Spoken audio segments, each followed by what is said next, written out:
Olá pessoal, boa noite a todos, sejam bem-vindos para essa live que vamos falar sobre prevenção de acidentes na epilepsia. Eu vou chamar agora, vou adicionar a doutora Natália, que vai ser nossa convidada de hoje. Levar informação para todo mundo, para que vocês possam ser cada vez mais doutora Natália. Boa noite, doutora Natália, tudo bem? Boa noite, Aline, tudo jóia? Muito obrigada pelo convite e espero poder somar com vocês aí nessa live. Ótimo. Doutora Natália, então vou apresentar todo mundo. Doutora Natália é especialista em epilepsia, uma médica neurologista, parceira nossa aqui da ABE, né? Doutora Natália, então o tema de hoje na epilepsia, se tem diferença de acidentes em adultos, em crianças, está relacionado, por exemplo, ao tipo de epilepsia. Se você comentasse um pouquinho sobre isso, né? Inicialmente, eu acho que é importante a gente pontuar, né, que isso a gente vem falando também em vários eventos aqui da ABE, que não existe apenas uma epilepsia, né? Hoje em dia até seria interessante a gente começar a falar as epilepsias, porque são vários tipos de epilepsia, com várias causas para a ocorrência da epilepsia, que podem, né, acometer desde crianças, passando por jovens, adultos, até idosos. Em cada faixa etária, né, a gente vai ter, talvez, causas um pouco mais frequentes do que outras. Então, realmente, são várias populações e várias situações específicas que vão estar presentes, né? Então, a gente tem que entender cada uma dessas populações de forma mais detalhada, de fato, né? Então, o acometimento do idoso não é igual ao da criança e vice-versa. Então, se a gente não entender isso, fica mais difícil da gente prevenir e também cuidar das pessoas com epilepsia, né? Então, assim, além disso, outra coisa importante é que nós temos também, como temos vários tipos de epilepsia, temos vários tipos de crises epilépticas, né? E aí, popularmente, as pessoas elas conseguem diferenciar dois grandes tipos, que seria a popular convulsão, que é aquela crise clássica, né, que todos conhecem, né, até quem não tem epilepsia ou nunca viu uma crise, porque aparece muito na mídia, enfim, que realmente é aquela crise em que geralmente o paciente, independente da idade, ele perde ali, né, os sentidos, ele desmaia, né? Esse desmaio é seguido então de uma postura rígida, depois de abalos mais ritmados, pode haver cialorreia, liberação de saliva, pode haver liberação de urina e fezes nas roupas. Logo após o cessar da convulsão, esse paciente ele demora a recuperar ali, né, a interação, ele pode sentir dor, desconforto, pode ter tido mordedura da cavidade oral. Como uma crise epilética, é um tipo que traz uma maior preocupação em termos de morbimortalidade, ou seja, acidentes e até mesmo, né, risco aí de complicações fatais, enfim, que seria o tema de um outro possível encontro nosso mais específico.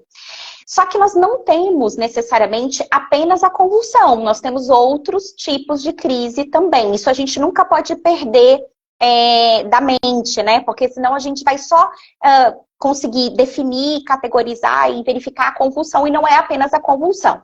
Mas, de fato, a convulsão é o tipo de crise, talvez, que mais suscita a possibilidade, por exemplo, nessa queda.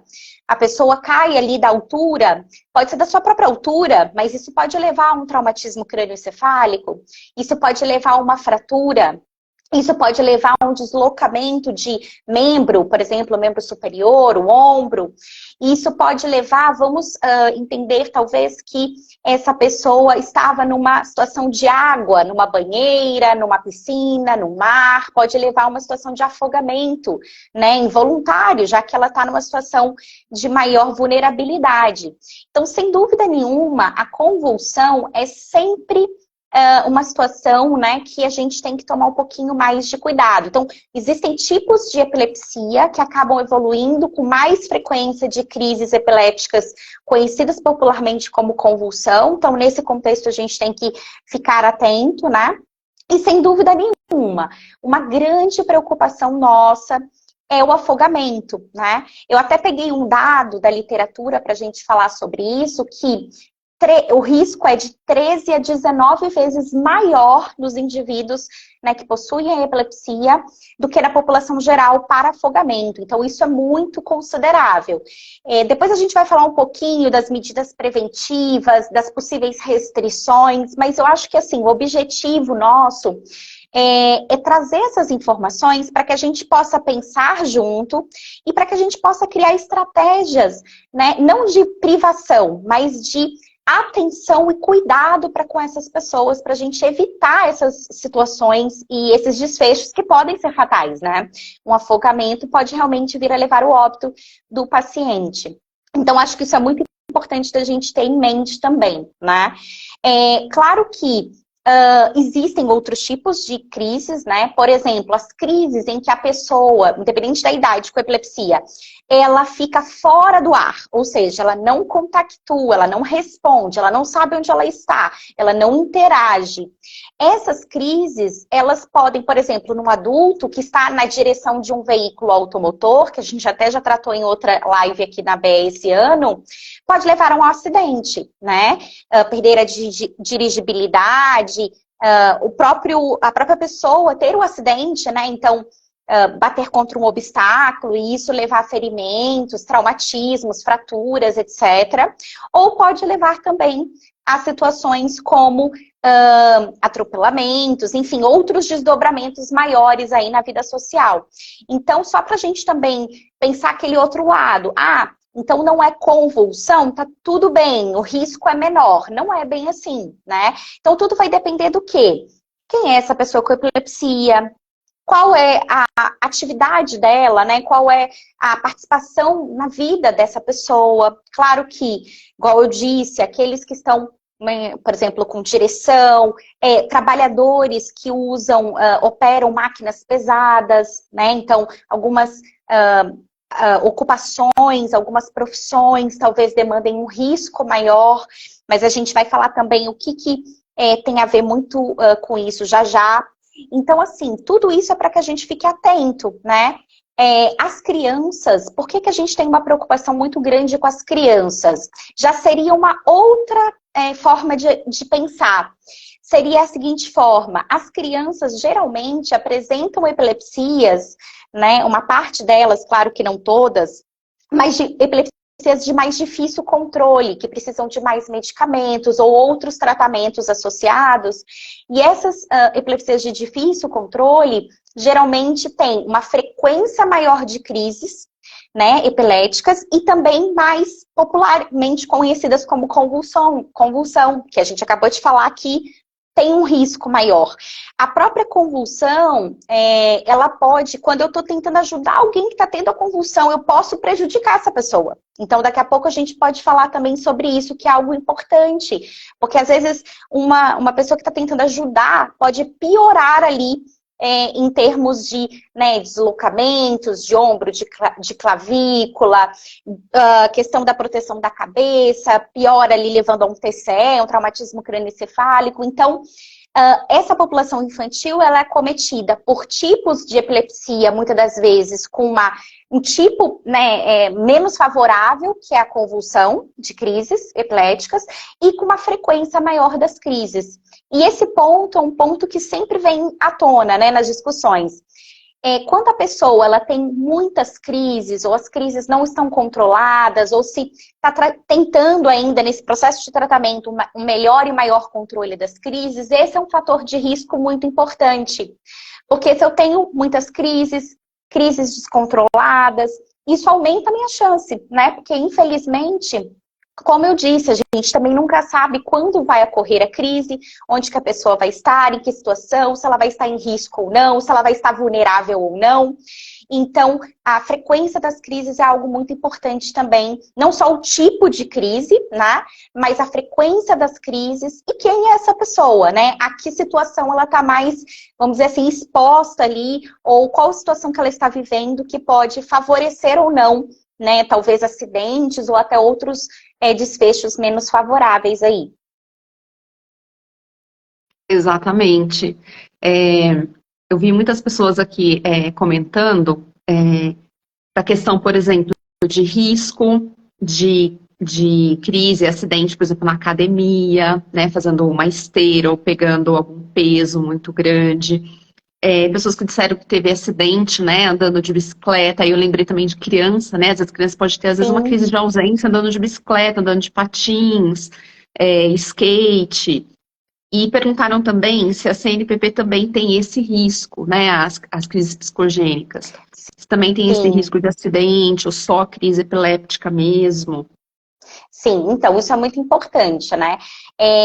Na última live que eu fiz aqui com a participação da Dani Bezerra, da Nívia Colim, a gente conversou muito sobre essa questão da frequência de crises relacionado ao que eu posso então fazer, eu que tenho epilepsia, ou eu que sou cuidadora, ou familiar de alguém que tem epilepsia, o que a gente pode fazer para talvez melhorar essa frequência das crises e com isso ajudar ali nessa prevenção. Um ponto muito importante, adesão ao tratamento, né? Então, a gente precisa ter uma boa adesão ao tratamento para tentar fazer a nossa parte, né? E com isso, talvez, trazer uma chance maior do controle dessas crises. Então, isso eu acho fundamental na população infanto-juvenil, né? Sobretudo nessa, realmente, transição, quando você está saindo ali da infância, indo para a adolescência, início da vida adulta jovem, né? Então, assim, sempre tentar a melhor adesão possível.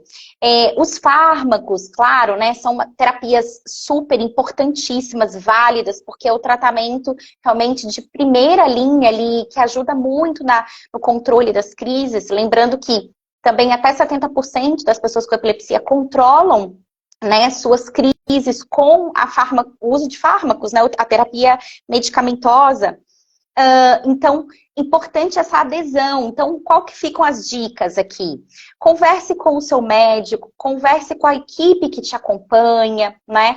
Talvez se você também tem uma situação que você está com uma equipe multiprofissional, vamos dizer, psicólogo, né? Parabéns aí aos psicólogos pelo dia do psicólogo que foi ontem. Então, converse com os profissionais que estão lhe acompanhando, né? Para talvez relatar efeitos colaterais ou algo que não está indo muito bem na sua terapêutica, mas não abandone ou não troque ou não coloque que está sendo feita de uma forma e na prática está sendo feita de outra. Então são coisas, detalhes tão pequenos, mas que fazem a diferença, né? Então, sobretudo, uma boa adesão, bom ajuste aí das terapias envolvidas, né? Porque, sem dúvida, se eu tô com frequência aumentada de crises, se eu tenho convulsões, isso tudo, independente de qual atividade que eu esteja realizando, né? Seja um esporte, a bicicleta, o skate, o patins, enfim, né? Não necessariamente aí nessa população mais infanto-juvenil, não necessariamente como no adulto a direção, mas eu vou estar sob risco. Então, uma boa aderência, né, um bom cuidado aí multiprofissional muito importante. Das crises não epiléticas psicogênicas, isso é muito importante a gente ressaltar, né? Porque, inclusive, para profissionais da saúde, né? O profissional da saúde, ele tem alguns mitos também, todos nós temos, né? E muitos profissionais da saúde têm esse mito de que não, as crises não epiléticas, então, psicogênicas, elas são benignas, né? Elas não levam a acidentes, não levam a complicações, elas são tranquilas, entre aspas, e não é bem assim, né? Durante uma crise não epilética psicogênica, o paciente pode sim se ferir, se machucar, se acidentar, ter complicações aí, né, indesejadas. Então, assim, a gente precisa realmente entender que tudo isso, né, as crises epiléticas, as crises não epiléticas psicogênicas, são situações do cérebro, né, com manifestações aí distintas, mas que precisam do cuidado, que precisam do olhar. A gente não pode, né, escolher uma em detrimento da outra, negligenciar uma situação em favor ou em desfavor de outro. Tudo é muito importante, tudo é válido, né, tudo vai exigir aí um cuidado muitas das vezes multiprofissional, né, que vai precisar de outros profissionais da saúde, de várias especialidades médicas e por aí vai. Então, esse é um mito que a crise não epilética psicogênica, ela não causa acidentes. Pode causar sim. Então, a gente tem que estar atento a isso. E, como eu disse, vocês, pacientes, familiares, cuidadores, procurem, né, fazer o melhor possível do tratamento. Então, buscar ajuda, seguir as orientações, seguir os profissionais. É tão importante esse acompanhamento, né, multidisciplinar. Então, né, nas crises não epiléticas psicogênicas, então, o quanto que faz a diferença a participação desses profissionais diretamente relacionados à saúde mental, os psicólogos, os psiquiatras. Então, procure, né, tudo isso, porque com certeza são ferramentas muito úteis e que se a gente souber usar e tiver acesso, né, esperamos que mais pessoas tenham cada vez mais acesso, isso pode fazer uma grande diferença, né? Exatamente, doutora Natália. E aí você, no decorrer da sua explicação, da sua fala, me ocorreu assim, a importância das pessoas, principalmente as que não têm as crises controladas, seja porque ainda está em ajuste de medicamento, né? Tem vários motivos, às vezes é porque a pessoa não toma, mas às vezes está nesse período de ajuste. Sim. É importante manter, né, o tratamento e conversando com o médico. Mas, de qualquer forma, é muito importante as pessoas falarem da condição de epilepsia, porque eu vejo que às vezes as pessoas não falam por vergonha, de repente tem uma crise, ninguém sabe, né? E não um colega de profissão que às vezes não sabe que tem epilepsia, ou até mesmo um empregador que não sabe, e às vezes coloca a pessoa numa situação de risco, né? Sim. Então, acho que é importante, eu acho que assim, da sua fala fica importante a importância do medicamento, acho que isso, quando a gente fala de tudo que tem relacionado à epilepsia, seja qualidade de vida, seja prevenção de mortalidade, seja de redução de depressão, enfim, qualquer coisa, o top, né, o primeiro da lista é com certeza a adesão ao tratamento que você disse, né? Isso é Sim. a primeira medida de prevenção, é manter o tratamento em dia. Sem dúvida. E isso que você ressaltou, Aline, é fundamental. Então, assim, não só conversar com as pessoas, né, sinalizar para as pessoas mais próximas que possam vir a ser aí apoios, né, em muitos momentos, mas uma das medidas preconizadas é, de fato, que a pessoa com epilepsia, ela tenha ali na bolsa, enfim, na carteira, né, um pequeno cartão que diga, né, que é uma pessoa com epilepsia, que faz uso de medicações, tratamentos, que tem crises epiléticas, para sinalização. Por quê? Porque caso também aconteça dela ter alguma situação em via pública, na rua, que não está com ninguém próximo, ninguém conhecido, vai chegar o quê? O socorro, bombeiro, SAMU, né, enfim, um transeunte que vai ajudar.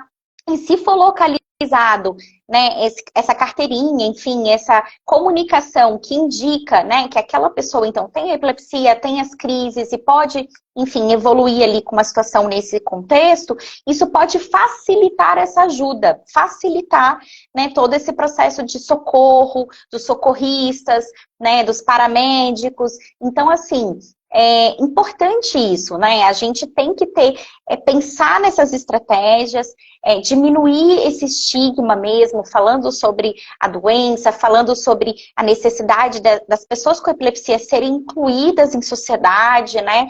E estarem ali com seus direitos, com sua presença assegurada. E isso é importante também que a gente tenha essa forma de se dizer, digamos assim, mesmo em situações que às vezes a pessoa não está ali nas suas condições, mas para que o outro possa ter essa ideia e com isso fazer um melhor resgate, um melhor socorro, prestar ali um primeiro socorro mais adequado para aquela pessoa. Então, realmente, né, a Nívia fala muito isso e eu concordo com ela. O esconder, muitas das vezes, não é a melhor solução, não é a melhor saída, né? A gente precisa ver outras estratégias. E talvez sendo franco, né, é melhor nesse sentido. Uhum, exatamente, exatamente. Outra coisa que é perguntar, né?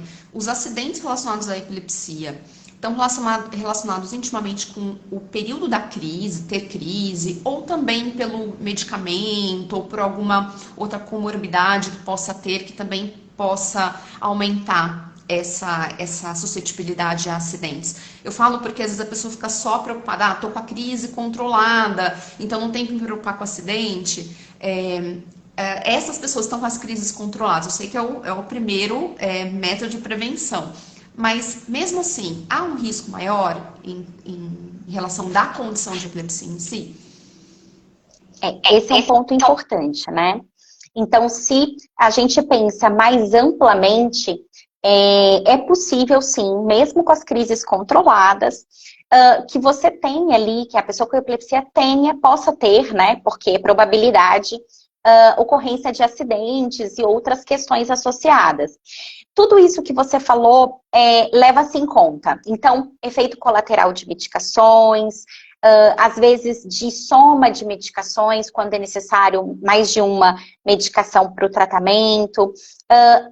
Essa questão das comorbidades também, né? Então, outros pontos aí associados que podem levar a descuidos ou situações assim muito pontuais, mas que podem ser já o gatilho para um acidente. Então, por exemplo, a cognição, pensamento. Se eu estou com um pensamento um pouco mais lentificado, ou um pouco mais nublado ali, isso pode precipitar ali, né, também uma queda, algum descuido, que eu caia e que eu, infelizmente, evolua ali com uma situação negativa, né? Então, né? Isso é importante da gente também chamar atenção. Sim, exatamente. Porque às vezes até no período teve crise à noite, aí no outro dia tá um pouco mais com dor no corpo, às vezes não tão com a parte com raciocínio mais lento, né? Isso também pode ser suscetível. E antes de ir para começar a perguntar um pouquinho sobre a prevenção, acho que para quem chegou agora também, só falando um apanhado geral, né? Então, quando a gente fala de acidentes na epilepsia, independente da crise, né? Pode ser a crise convulsiva é mais relacionada aos acidentes, porque tem a queda, pode machucar, né? Ter fratura, pode ter escoriações, pode ter afogamento, queimadura.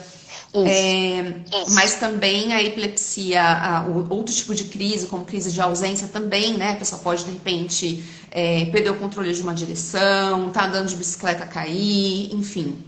Tá atravessando a rua, teve uma crise de ausência, não prestou atenção no trajeto de atravessar a rua, né? Então, tem vários acidentes que pode acontecer com a condição de epilepsia. A maioria está relacionada à crise, mas não necessariamente só a crise, né? Mesmo livre de crises, às vezes ou medicamento, ou às vezes teve uma crise no dia anterior, ou durante a semana, isso também pode afetar a cognição, isso pode predispor a acidentes, né? Então, essas são as condições relacionadas à epilepsia que predispõem a acidentes. Aí isso pode gerar tanto uma lesão que pode precisar ir para um hospital, como inclusive ter um desfecho pior, né? Como você disse também da questão dos afogamentos, né?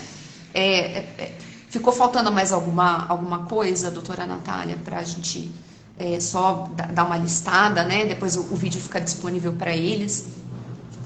Eu acho que o que você disse, né? E também relacionado muito, acho que eu falei bem por alto, manipulação de máquinas, objetos pesados, né? Ou pontiagudos, o próprio fogo, eu vi que alguém colocou aqui alguma questão, né? Então, tudo isso podem ser situações gatilho, que a gente precisa estar atento, né?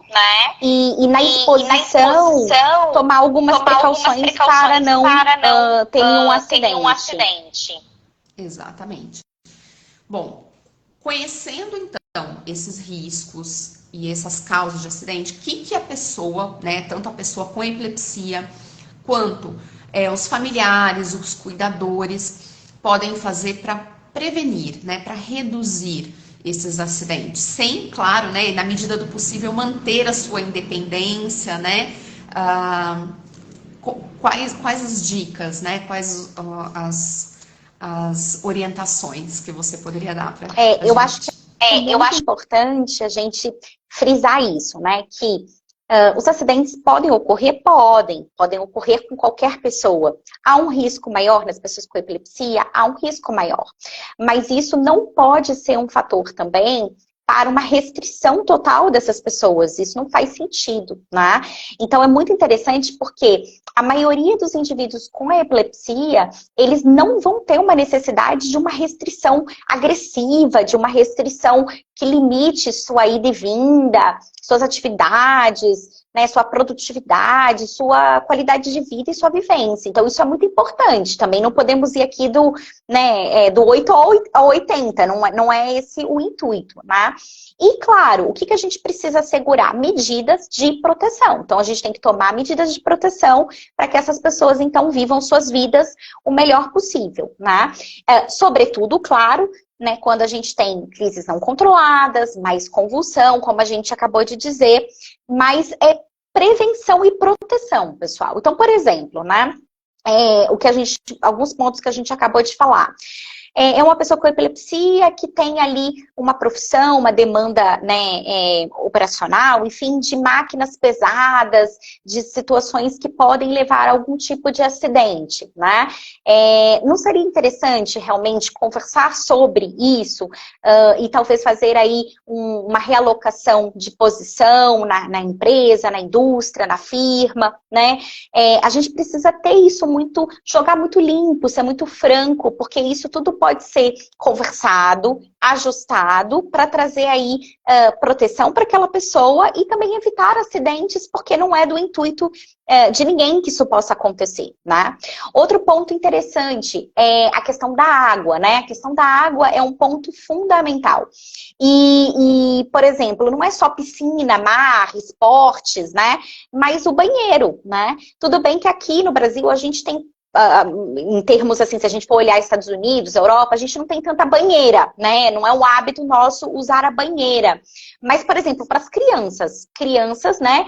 Já nós temos ali a banheira, o cuidado de recém-nascidos ou crianças menores. Então, cuidado com o banho de imersão, né?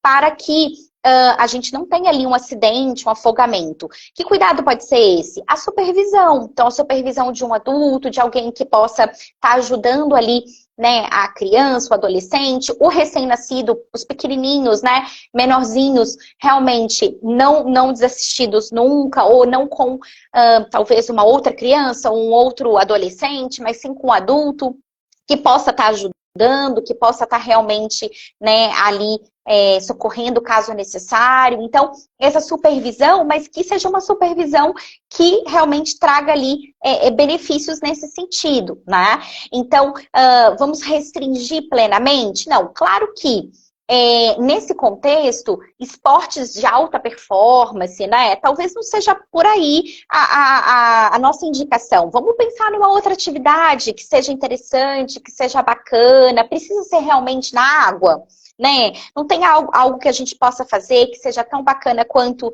em outro contexto. Então, adaptações, né? Muitas das vezes a vida exige essas adaptações para que a gente tenha essa segurança maior, né?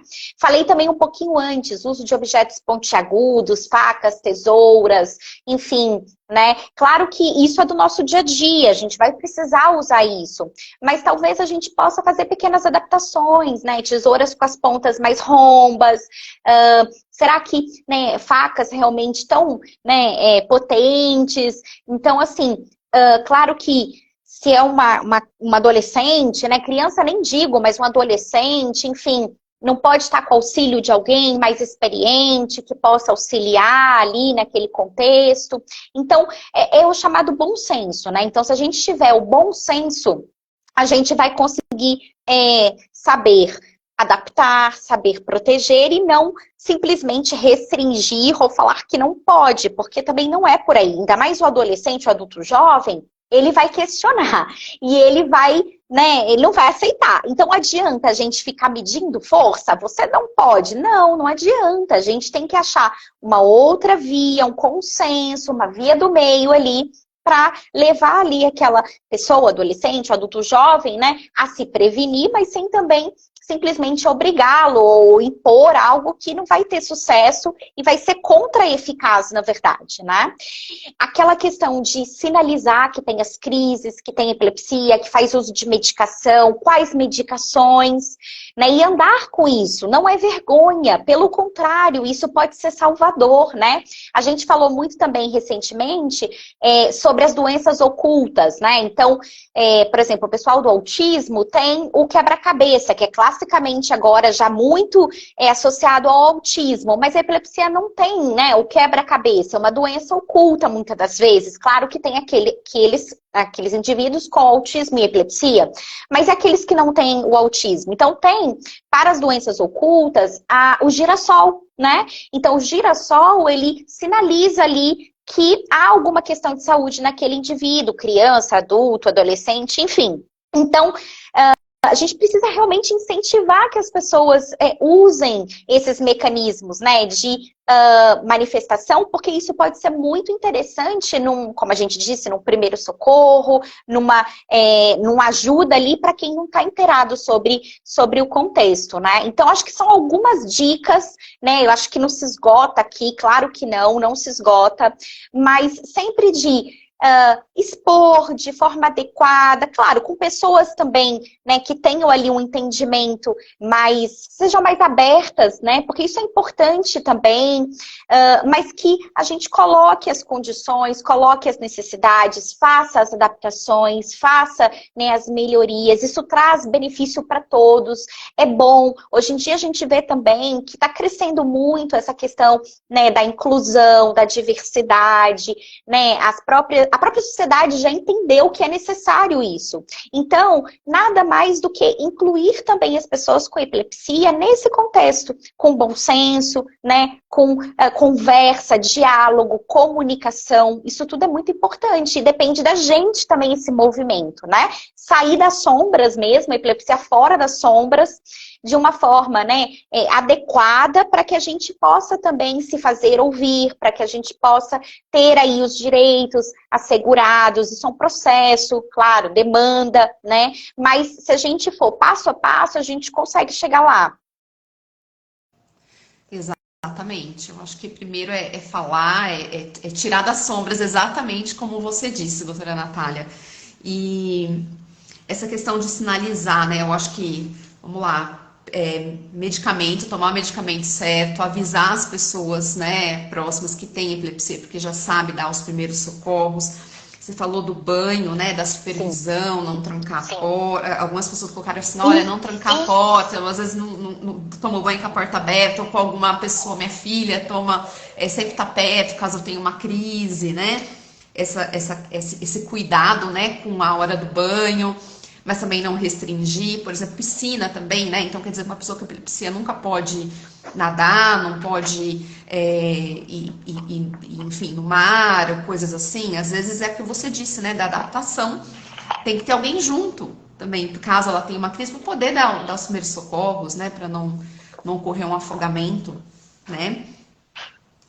E os objetos eu acho, Aline, dessa questão do afogamento, só te interrompendo um pouquinho, é importante que a gente divulgue isso. Essa informação é uma informação simples. Esteja próximo, saiba que você pode vir a precisar vir pela pessoa, né, ajudar a pessoa. Porque é algo simples, mas não é intuitivo. Então, às vezes, saber só isso pode ser algo que mude aí o contexto, né? Então, olha que importante divulgar apenas que a sua presença é muito necessária e pode fazer toda a diferença. Exatamente. Eu estava também vendo nos artigos que dos acidentes relacionados à epilepsia, o mais grave, o que causa mais um desfecho ruim, que pode até levar à mortalidade, são os acidentes na água, né? Afogamento, principalmente.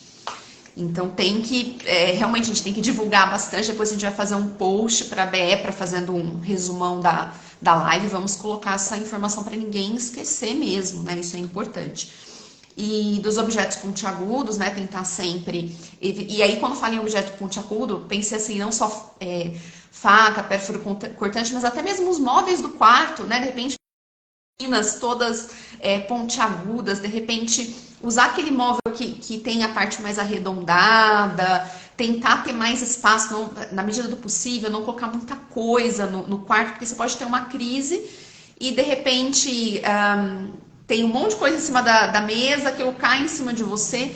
No Instagram, um seguidor tinha dito que ele tem, né, às vezes crises noturnas e às vezes ele se machuca, né? Ele quer saber como prevenir, porque às vezes a gente fica pensando que a crise diurna é que causa mais dano porque você tá na rua, enfim, mas a crise à noite também, né? Você pode se machucar tendo uma crise à noite, né, no quarto. Isso que você apontou, eu acho que é muito importante. Então, fazer adaptações na casa, né? Na verdade, pessoal, se a gente for olhar, isso seria para todos, né? Para qualquer pessoa, né?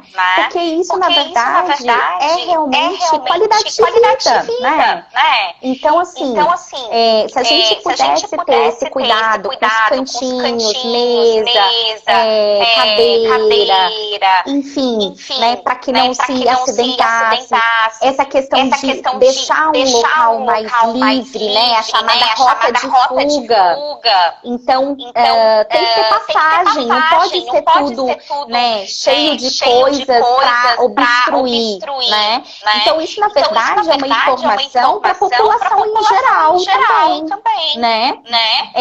Claro que com a pessoa com epilepsia, a gente vai ter um pouquinho assim, vamos olhar isso com realmente precisamos. Mas isso é para todos. Então, assim, seria redundante a gente falar se a sociedade tivesse já essa consciência maior, né?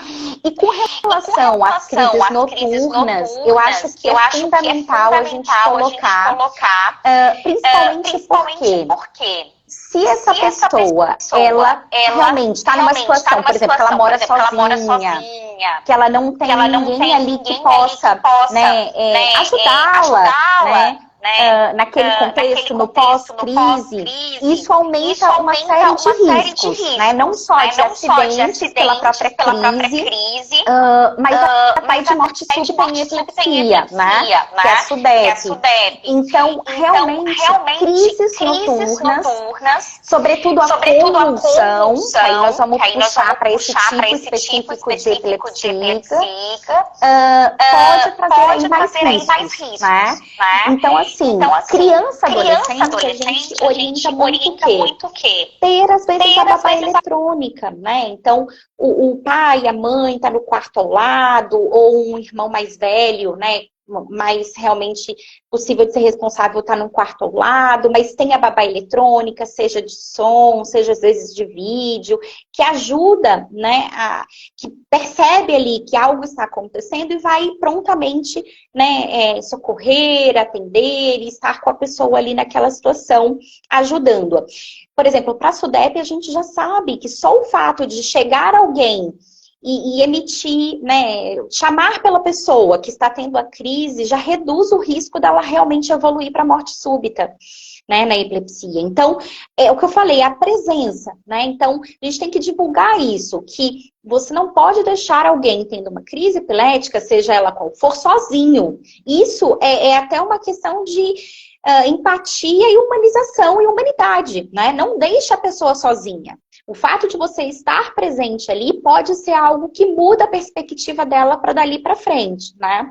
Claro que se é um adulto que aí realmente mora sozinho e que não tem essa possibilidade de ter ali alguém mais próximo, a gente teria que ver esse suporte social, né, ou familiar e social que está ao redor daquela pessoa. Não é que ela não pode morar sozinha, ou não pode, às vezes, morar em outra cidade, fazer uma faculdade, enfim, né, algo desse tipo. Mas a gente precisa de suporte ali ao redor dela. Será que talvez um amigo, um vizinho, vão construir a rede de apoio, né? A gente fala tanto em equipe multi da rede de apoio. Vamos construir uma rede de apoio para aquela pessoa. Então, cada caso é um caso, né? Cada situação é uma situação. Mas eu acho que as mensagens que ficam aqui Não deixe alguém com uma crise epilética, seja ela qual for, sozinho, né? Isso é fundamental sempre.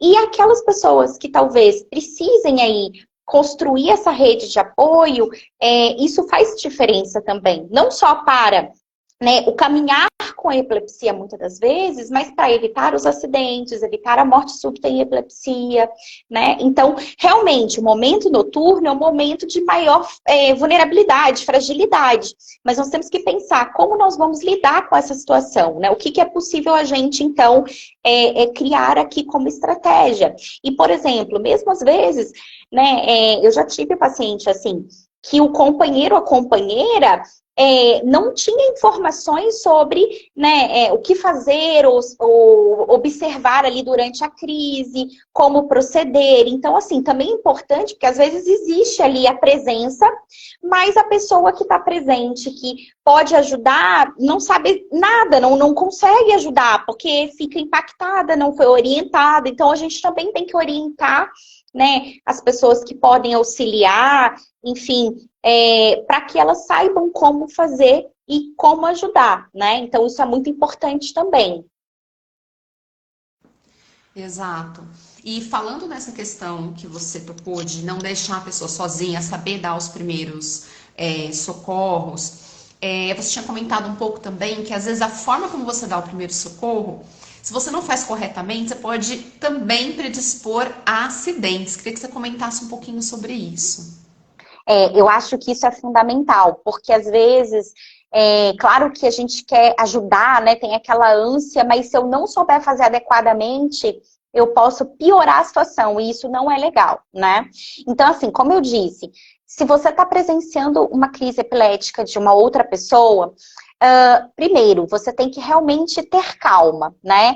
A gente sabe que isso não é fácil, mas é necessário que a gente entenda e tente, né, ficar calmo naquele momento. A ABE até tem o mnemônico calma, que justamente faz a sequência do cuidado ali de primeiro socorro da pessoa com epilepsia tendo a crise, né? Sobretudo a crise de convulsão, que é essa crise realmente que vai demandar e vai durar mais, né? Em média, aí, 1 a 3 minutos, podendo chegar a 5 minutos, então que vai demandar mais, né?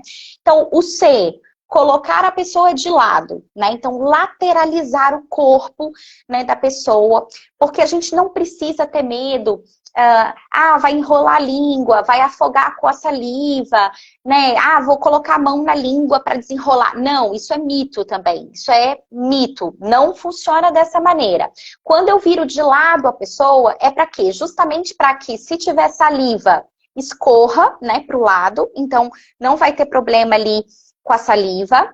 E a própria língua vai cair também e vai abrir o espaço para a respiração, para o ar passar. Então, você não tem que colocar a mão na boca, você tem que virar a pessoa de lado, né? Então, você coloque de lado.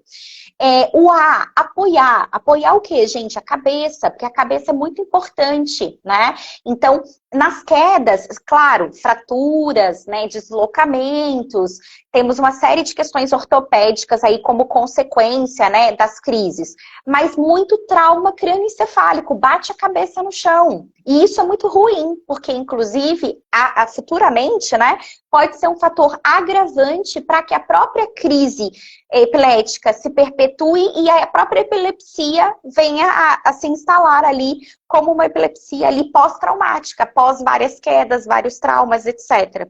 Então, proteger a cabeça, apoiar a cabeça, proteger a cabeça, né, estando de lado, né, se tiver 2 pessoas, por exemplo, ali ajudando, uma segura a cabecinha, não precisa apertar, não precisa mobilizar, não precisa só segurar e evitar que a pessoa choque a cabeça contra o chão, né, proteger a cabeça, às vezes usar um casaco para, né, fazer um coxinho, ou seja, uma proteção também, usar uma bolsa ali que tá mais molinha para ajudar a proteger a cabeça dessa pessoa, né? O L, então localizar tudo aquilo que possa estar apertando no pescoço, colar, enfim, às vezes até fone de ouvido, né, que o pessoal usa bastante, cintos, bolsas, mochilas. Então, tentar localizar e desafrouxar, né, tudo que possa apertar a pessoa, principalmente pescoço, tórax, né, que possa ali causar problemas, porque às vezes está com uma bolsa, uma mochila, e aquilo ali está travando, ela está ali apresentando a rigidez, depois a fase mais ritmada de abalos, e isso pode deslocar um ombro, quebrar uma clavícula, fraturar uma clavícula. Então, ter esse cuidado, né? Ou dificultar a respiração, aí sim. Então, ter esse cuidado para ajudar a pessoa a não ter uma situação a mais ali, né? Então, o M. Contar o tempo é fundamental. Então, mais do que 5 minutos, está tendo a crise, precisa ligar para o SAMU, pessoal. O SAMU é o serviço, né, pré-hospitalar, ou seja, o paramédico, aquele que vai em função, ou pelo menos orienta, enfim, né, tenta orientar no primeiro momento também, cuidados ali de primeiro socorro em saúde. Então, 192 é o SAMU, 192 que a gente liga, né? O bombeiro, só para ficar bem claro, pode auxiliar também, tem locais que não tem SAMU, o bombeiro 193. O bombeiro geralmente ajuda no resgate das vítimas. Por exemplo, num caso de afogamento, eu não sei nadar, eu não vou pular na água, eu vou afogar junto com a pessoa. Quem resgata é o resgatista, o bombeiro, que tem treinamento e que não vai afogar tirando a pessoa da água, tirando a pessoa ali da situação de afogamento. Então, isso até falo para os meus alunos. Se você não sabe fazer resgate, não faça, porque você vai ser a próxima vítima, né? Então, cada um tem que saber as suas limitações também, né? Ai, mas eu preciso ajudar ali, não sei o que fazer. Tenta deixar ali aquela situação que está ocorrendo, a crise ou o acidente que seja, em segurança. Se você ajudar a sinalizar, a deixar a pessoa mais segura, né, a situação mais segura, para que não venha e tenha outros problemas em cima daquele que já está ocorrendo, você fez sua parte, você foi ali o resgatista que você poderia ser, né? E por fim, o A, né, que é não deixe a pessoa sozinha, permaneça com a pessoa, né? A sua presença até ela acordar, a sua presença ali é necessária, porque ela pode não acordar, porque ela pode precisar dessas ajudas, e você que vai ajudar ali, né? Ah, mas é muito pouco. Não, faz diferença. Isso faz toda a diferença, né? Ter alguém próximo que possa chamar ali uma ajuda mais especializada, ou entrar em contato, ou ter uma orientação por telefone, né? Então, o ficar com a pessoa ali, estar com a pessoa, pode ser algo que salve aquela pessoa até, tirando ela, por exemplo, de, caiu, né? Teve a crise em via pública, no meio ali da rua. Você vai tentar deixar ela segura, tira ela ali daquela situação que pode vir um outro veículo, enfim, alguma situação que possa prejudicar ainda mais, né? E fique com ela. E chame pelas ajudas necessárias que forem. SAMU 192, Bombeiro 193 e por aí vai. Então, olha que coisas simples, né? Só para a gente saber, Estados Unidos e outros países, as crianças do jardim de infância, do pré-escola, são treinadas a fazerem isso. Porque isso aqui, gente, não precisa de um grande conhecimento. Precisa dessas noções básicas, né? E de, aos pouquinhos, a gente ir colocando que isso é necessário.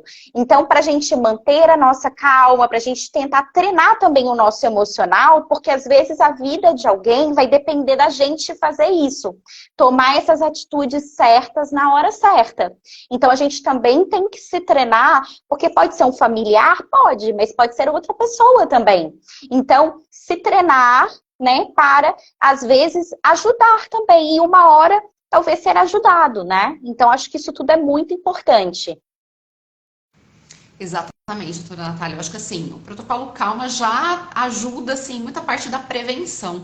Né? Uma das pessoas comentou aqui que às vezes na hora que tá dando os primeiros socorros já aconteceu de virar de lado e ela deslocar o ombro, mas às vezes é o que você falou também de não segurar a pessoa, né? Durante a crise você não pode segurar, porque senão você pode realmente ter deslocamento de ombro ou machucar, né? Enfim. Então, tomar cuidado para fazer um primeiro socorro de forma adequada. Quando vai pôr a bolsa, também você comentou, tem que estar uma bolsa mais macia, de repente você tá lá com algum objeto pontiagudo dentro da bolsa ou duro, aí no fim não adianta nada. Então tomar esses cuidados, né? Então, perfeito. Aí também, queria que você comentasse um pouquinho de medidas de proteção para o caso de queimadura. Algumas pessoas colocaram assim, eu cozinho, já me queimei, né? Tem muito caso, não só com a cozinha, mas às vezes tem pessoas que gostam de passar chapinha no cabelo, né? Que nos países mais, nos estados mais frios, Sim, geralmente usa aquele aquecedor perto da cama, aí tem uma crise noturna, né? Tem mais alguma informação assim, de como prevenir, né, sobre isso? sim, com certeza isso é muito importante, né? Eu acho que principalmente, né, estar atento. Então, assim, se talvez naquele momento, né, eu gosto de cozinhar, eu cozinho, eu quero cozinhar, ok, mas naquele momento eu não me sinto seguro para. Eu acho que a gente também tem que aprender a ouvir esses sinais, né? Às vezes são sinais que vêm um pouco de dentro para fora, às vezes são meio subjetivos, né? Mas se eu não me sinto em segurança ali, talvez, porque estou em ajuste de, que a gente já comentou, né? Ajuste de medicação, ou estou com muito efeito colateral nesse momento, ainda estou me adaptando, ou nesse momento eu estou aqui sozinha, né? Não tenho alguém mais próximo, alguém mais que possa me ajudar caso aconteça alguma coisa. Então, ter esse bom senso e ouvir esses sinais. Porque não é que simplesmente, não vai poder então. Não é isso, né? Mas saber quando realizar essas atividades, por exemplo, do cozinhar, né? Claro que essas questões relacionadas, às vezes, à ambientação, né, aquecedores, etc., procurar avaliar a própria, né, arquitetura ali do ambiente. Será que não tem como a gente posicionar de uma maneira que não obstrua a passagem, né? Permita que a gente possa passar adequadamente, se precisar passar, né, tendo alguma situação, mas talvez não tenha um posicionamento mais adequado, que seja, né, protetivo ali. Então, também avaliar esses detalhes, né? Avaliar realmente o melhor posicionamento. Então, são coisas muito simples que a gente pode fazer, mas que às vezes fazem uma grande diferença, né? Eu gostei muito que você comentou. Realmente, assim, durante a crise, ainda mais se a pessoa está confusa, porque às vezes não é uma convulsão, é uma desperceptiva, a pessoa está desperceptiva, ou seja, ela não entende quem é ela, não entende onde ela está, então ela age de uma forma muito estranha para quem está de fora, mas isso é uma crise. Então, nessa pessoa que está, entre aspas, confusa, não adianta também a gente, né, conversar com ela, ou tentar fazer algo à força, isso vai ser pior. Então, a gente tem que ter muito jogo de cintura e ir conduzindo a pessoa, né, para longe de situações de potencial perigo, escadas, vias públicas, locais em que ela pode ter um acidente ainda maior, mas a gente tem que ter muito jogo de cintura de fazer essa segurança da pessoa, essa segurança da cena ali, né? Mas sem agitá-la mais, sem, né, piorar ali a crise em si, né? Tomando medidas bruscas, às vezes não tão adequadas, porque isso pode ser pior ainda. Pode levar a um acidente maior ainda, né? Uma queda, um atropelamento, enfim, uma situação de maior gravidade ali, né? Então tem que ter muito jogo de cintura às vezes, claro, tudo vai depender do tipo de crise, mas a gente tem que ter muita sensibilidade, não pode também achar que é só na força, a força vai levar a problemas, né, como deslocamentos, fraturas e por aí vai, questões ortopédicas maiores. Então, a gente tem que ter esse bom senso e essa forma de lidar, às vezes, que não vá pela força física, mas por esse processo de segurança sem necessariamente impor aí uma força física, né? O ano passado a gente fez aqui em São Paulo um treinamento muito breve, mas que foi muito interessante com a polícia militar aqui da cidade, São Paulo, e a gente falou muito sobre isso com eles, né? Então, acho que é isso. Cada um no seu papel social, no seu papel, né, perante as pessoas, perante sua própria família, seus próprios amigos, seus círculos de convivência, saber o seu papel papel, né, em trazer essas informações, atuar da forma mais correta possível, né? Eu comentei das crianças, né, em outros países. Aqui no Brasil a gente tem muitos jovens também que participam de movimentos de escotismo, né? E eles também têm esse treinamento. Olha que interessante, né? Novas gerações que estão aí, que podem trazer essa informação, podem divulgar, podem ajudar até seus familiares mais, né, velhos, né, pais e etc., a se reciclarem, a se formarem. Então, olha que interessante como que cada um na sociedade, né, tendo um papel adequado, sabendo o seu papel, pode contribuir para um todo, né? Que vai trazer bem para todos nós, no final das contas, né? Exatamente, exatamente, doutora Natália. Eu estou dando uma olhada aqui, se a gente deixou de. A gente foi abordando, eu estava lendo aqui as perguntas que eles estavam fazendo, tá? Então, acho que a gente endereçou bastante delas. A Monique falou de aumentar a segurança no banheiro, né? A Maria Cristina sobre se quem tem epilepsia pode frequentar a piscina. Então, na piscina, a doutora Natália falou que sim, desde que tem alguém próximo para prestar os primeiros socorros. No banheiro, aquela questão, né? Às vezes um box de vidro talvez não seja a melhor opção. Deixar a porta aberta, né? Não ficar em banhos de imersão, né? Em banheiras, evitar, porque pode ter principalmente se não tiver acompanhado. Isso. Nas piscinas eu acho que é legal o salva-vidas, né? Então, por exemplo, aqui em São Paulo é muito comum, todas as piscinas têm um salva-vidas. Então, assim, você pode, como sendo uma pessoa com epilepsia, chega para o salva-vidas e conversa com ele. Olha, eu tenho epilepsia, eu tô, né, tomando meus remédios, eu tô controlada. Enfim, conversa com ele, dá uma dica, por que não, né? Até na praia também, estive em Santos recentemente, tem o salva-vida na praia. Então, assim, olha que interessante, por que que eu não posso, né, chegar ali para aquele profissional que é habilitado, que é resgatista, é socorrista, né, e já me posicionar ali com ele? Olha que prevenção interessante que a gente pode fazer, né? Porque aí eu já sinalizo para quem pode me auxiliar, que tem a habilidade, a competência, eu me sinto mais seguro, né? E fica tudo mais conversado, né? Não sai caro, né? Perfeito, perfeito. Também foram perguntada a questão de que tinha, se podia só virar a cabeça, não virar o corpo, por conta de não luxar o ombro. Acho que foi o que você disse na última fala, né? Que nada forçado, né? Tudo dentro do limite, senão, na verdade, em vez de ajudar, piora, né? Sim. E então, acho que assim, medidas muito simples que podem realmente fazer a diferença na vida das pessoas. E como você disse também, medidas não só para quem tem epilepsia, mas para idoso, para criança, enfim, é geral, de utilidade pública. E aí, só caminhando para o final, que a gente já está quase dando uma hora de live, os médicos neurologistas, né, quando o paciente vai no consultório, eles dão essas orientações, o paciente pode, se ele tiver alguma dúvida, mais perguntar para o médico sobre isso, de repente dar um treinamento. Eu acho que é muito importante que as pessoas com epilepsia, os familiares, pessoas em geral, perguntem. Porque são muitas informações, né? E às vezes, partindo dessa demanda, né, da família, da pessoa, querer saber mais sobre um determinado tema, partindo desse interesse genuíno ali por informação naquele sentido, vai guiar o profissional, né?